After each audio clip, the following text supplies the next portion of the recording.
સુરતના ઉત્તરાયણ પોલીસ મથકની હદમાં કન્સ્ટ્રક્શનની ઓફિસની આડમાં ગેરકાયદે રીતે શેર માર્કેટમાં ટ્રેડિંગને લગતી કેસ્ટિલો 9 તથા stock grow web software developers થકી ડેવલપ કરી અલગ અલગ ગ્રાહકો ઉભા કરી રોકાણ કરાવી તેમજ પ્રતિબંધિત bit4.com અને exchange.com પવન એક્સ ઇંગ્લિશ 999 જેવી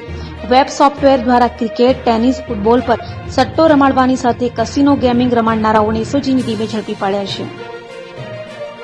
સુરત પોલીસ કમિશનર અનુપમસિંહ ગેહલોત દ્વારા સુરત શહેર વિસ્તારમાં ચાલતી અલગ અલગ ગેરકાયદેસર પ્રવૃત્તિઓ, શેર માર્કેટ, ટ્રેડિંગ, ગેમિંગ પ્રવૃત્તિઓને વહેલી તકે પકડી પાડી વધુમાં વધુ ગુનાઓ શોધી કાઢવા આપેલી સૂચનાને લઈ સંયુક્ત પોલીસ કમિશનર ક્રાઇમ રાજેન્દ્ર વસ્ત તથા એસઓજીની નાયબ પોલીસ કમિશનર રાજદીપસિંહ નકુમના સીધા માર્ગદર્શન હેઠળ તથા એસઓજીના પોલીસ ઇન્સ્પેક્ટર એએસ સોનારાની સૂચના મુજબ એસઓજીના police sub inspector RS Bhatia તેમની ટીમ સાથે સુરત શહેર વિસ્તારમાં પેટ્રોલિંગમાં હતા. તે દરમિયાન અનાર્મ હેડ કોન્સ્ટેબલ સંજયભાઈ પાતાભાઈ તથા અનાર્મ હેડ કોન્સ્ટેબલ રમેશભાઈ મનુભાઈને મળેલી બાતમીના આધારે ગેરકાયદેસર રીતે શેર માર્કેટ, ટ્રેડિંગ લગત તેમજ ગેમિંગ લગત ગેરકાયદેસર પ્રવૃત્તિઓનો પર્દાફાશ કરી ગેંગને ઝડપી પાડી હતી. ઝડપાયેલ આરોપીઓ જેમાં નંદલાલ ઉર્ફે નંદો વિઠ્ઠલભાઈ ગેવરિયા, વિશાલ ઉર્ફે વિક્કી મનસુખભાઈ ગેવરિયા, જયદીપ કાનજીભાઈ પીપળિયા, ભાવિન અરવિંદભાઈ હિરપરા, નવની ચતુરભાઈ ગેવરિયા, સાહિલ મુકેશભાઈ સુવાગિયા, ભાવેશ જીણાભાઈ કિહલા અને બકુલ મગનભાઈ તરસરિયાને ઝડપી પાડ્યા હતા. ઝડપાયેલા આરોપીઓ કન્સ્ટ્રક્શનની ઓફિસની આડમાં ગેરકાયદેસર રીતે શેર માર્કેટમાં ટ્રેડિંગને લગતી કેસ્ટિલો 9 તથા સ્ટોકગ્રો વેબ સોફ્ટવેર ડેવલપર્સ થકી ડેવલપ કરી અલગ અલગ ગ્રાહકો ઉભા કરી રોકાણ કરાવી તેમજ પ્રતિબંધિત bit4.com અને exchange.com પવન એક્સ ઇંગ્લિશ 999 જેવી વેબ સોફ્ટવેર દ્વારા ક્રિકેટ, ટેનિસ, ફૂટબોલ પર સટ્ટો રમાડવાની સાથે કસિનો ગેમિંગ રમાડતા હતા. તો સ્થળ પરથી જાવેદ ઉર્ફે જેડી અને પરિમલ કાપડિયા ભાગી છૂટતા તેઓને વોન્ટેડ જાહેર કરાયા હતા. એસઓજીની ટીમે સ્થળ પરથી 19 મોબાઈલ, 4 લેપટોપ, 10 લાખની વધુની રકમ, invoice file, paper cutting machine સહિત 17,30,000નો મુદ્દામાલ કબજે કર્યો હતો. जी सर 28 તારીખે એસઓજીની ટીમને એક બાતમી મળી હતી કે મેરિડિયન બિઝનેસ સેન્ટરના રજામણી ચોક મોટા વરાછામાં સનરાઈઝ ડેવલપરની જે ઓફિસ છે એની આડમાં કંઈક ઓનલાઈન ગેમિંગની અથવા તો કંઈક ફ્રોડની પ્રવૃત્તિ ચાલી રહી છે. તો એસઓજીની ટીમ ત્યાં પહોંચી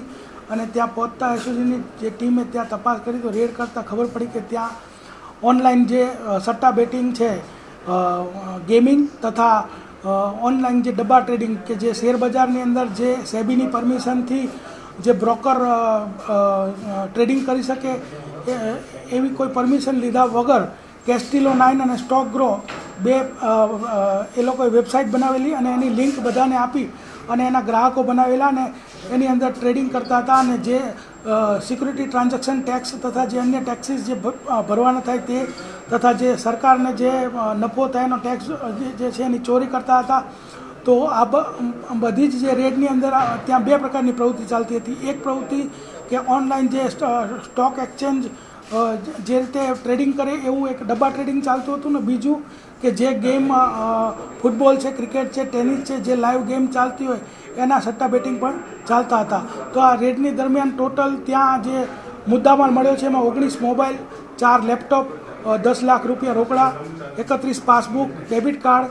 પછી સૌથી મહત્ત્વની વાત એક પેપર કટિંગ મશીન કે કાગળોનું ચૂરો થઈ જાય એટલે કોઈને ખબર જ ન પડે કે કાગળમાં શું લખ્યું હતું. એ ટોટલ 17,30,000નો મુદ્દામાલ ત્યાં